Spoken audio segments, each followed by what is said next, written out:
njengoba ngizwa ngapha kukhona osisi abakhuluma nge-independence. There is a beauty to-independence.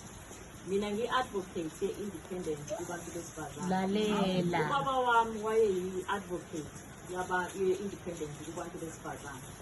So ubaba wayehleze ethi ukuthi izingane zami ukube kuya ngami ngabe ngithi ngingafani. Ngigane ngoba nifuna.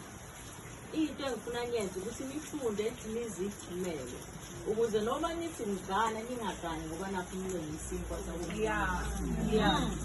So leyo nto into eyangitshela yona ukuthi if ungenazi izinto ezithi wena ungenakho ukuzimela, you will end up ususeklisha for izinto ongayithandi ngoba nakho nibe nisinkwa.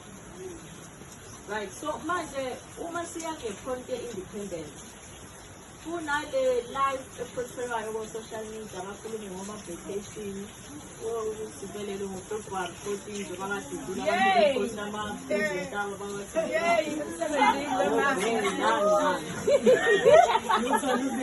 but-ke kusho ube umuntu ofanele lezo zinto rather abantu bakade bahamba no-boyfriend kosami emotweni beziplanisiwe kodwa kusho ube umuntu ofanele lezo zinto rather wena khana mawuhleli ake ngelinye ilanga ngikwazi ukuyimela ngale ndlela yokuthi ngibe neyami imoto ngibambe ngapha kuJulayi ngingabi ngiphathele uyokhipha iphiko ngapha ephaseni ngapha ukhipha iphiko ngapha kalayo uleft badla singawufanele kufanele ukuhlala ngapha ka-right qhubeka